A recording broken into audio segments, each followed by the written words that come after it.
Nice to meet you, I'm Scarlett.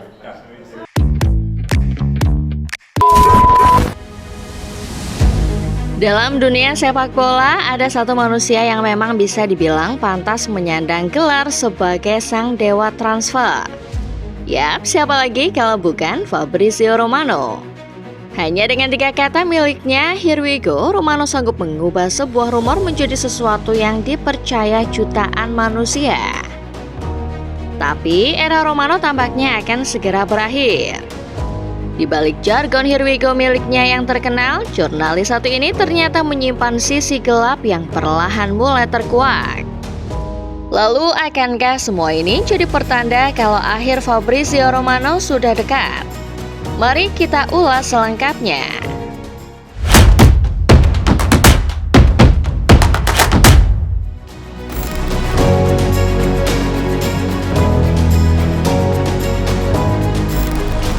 Mulanya mungkin tak ada yang mengenal baik Fabrizio Romano. Ia hanya seorang anak muda yang menggeluti dunia jurnalistik sepak bola dan menjadikan Gianluca Di Marzio sebagai panutan.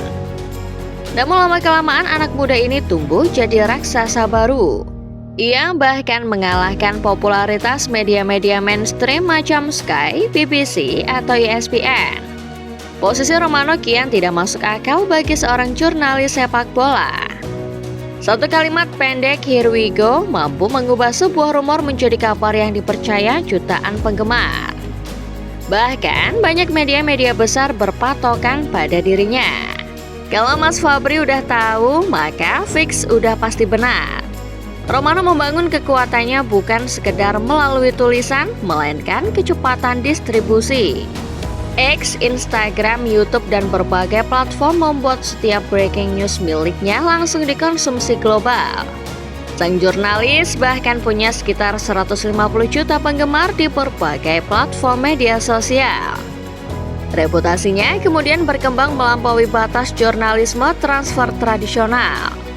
Romano masuk Forbes 30 Under 30 pada 2022, memenangkan penghargaan Globe Soccer, dan bahkan wajah serta slogan Here We Go miliknya dimasukkan ke seri EA Sport FC. Kalau biasanya Kang Spoiler dibenci, Romano justru dicintai. Pokoknya ia dipuja bak dewa.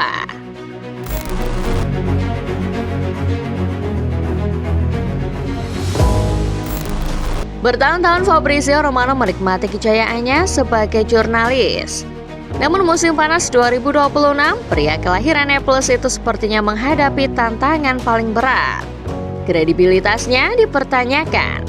Bahkan yang lebih parah, ia sampai diboikot massal oleh orang-orang yang biasanya jadi informannya di klub-klub Eropa.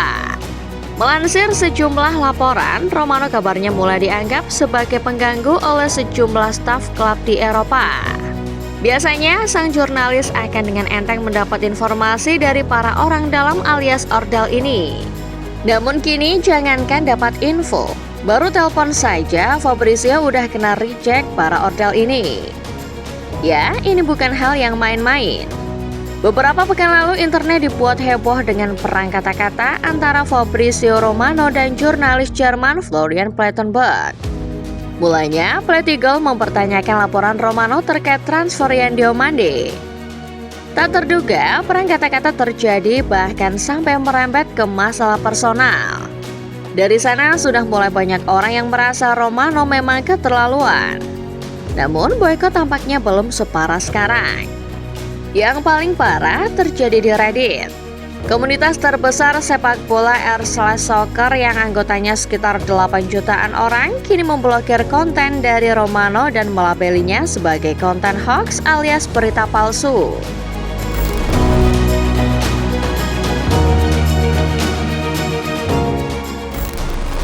Dulu nama Fabrizio Romano mungkin banyak dipuja, namun kini reputasi dan kredibilitasnya sedang jadi tanda tanya besar.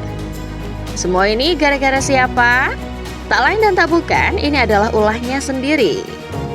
Beberapa tahun terakhir banyak orang sudah mulai curiga kalau Romano cuma mengejar sensasi semata saat mengabarkan sesuatu.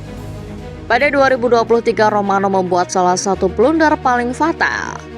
Apa itu? Waktu itu Romano mengabarkan mantan pemain Premier League Christian Atsu selamat dari gempa di Turki.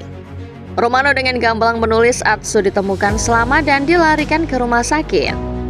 Tahu apa yang terjadi sebenarnya? Atsu terkonfirmasi ditemukan meninggal dunia. Kalau soal transfer bukan sekali dua kali Romano membuat kesalahan. Kasus Yandy Omande yang disinggung sebelumnya adalah salah satu contohnya. Kendati belum ada kesepakatan, Romano malah bilang sebaliknya. Lalu setelah kematian Diogo Jota, entah ada angin apa, Romano tiba-tiba spam postingan tentang mendiang pemain Liverpool itu. Fans Liverpool menaruh curiga kalau Jota cuma dijadikan alat farming engagement buat Romano.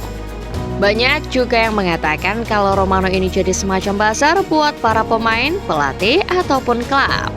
Romano kabarnya menerima bayaran untuk mengangkat satu isu supaya viral dan tren.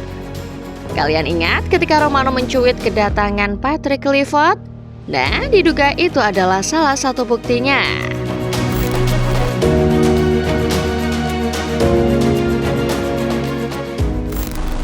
Warganet mungkin sudah mengendus ada yang salah dengan Fabrizio Romano.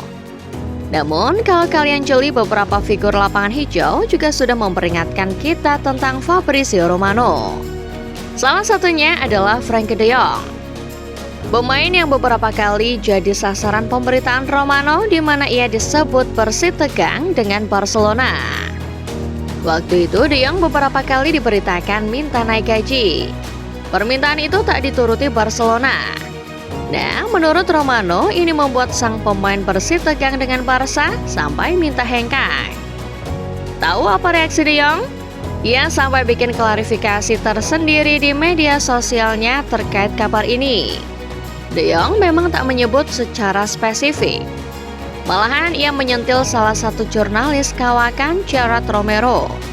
Tapi dari kalimatnya kita bisa memahami kalau de Jong sebetulnya juga menyentil Romano, mengingat pembawaannya sama seperti Romano.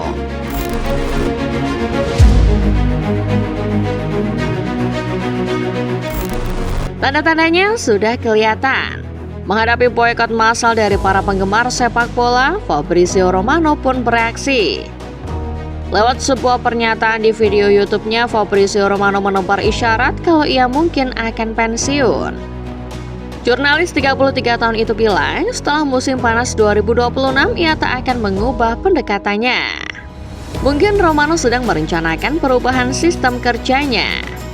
Tapi mungkin juga Romano sedang mempertimbangkan untuk pensiun.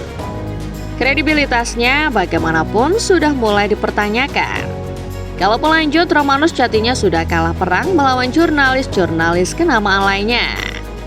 Sekarang pertanyaannya, siapkah dunia sepak bola tanpa seorang Fabrizio Romano?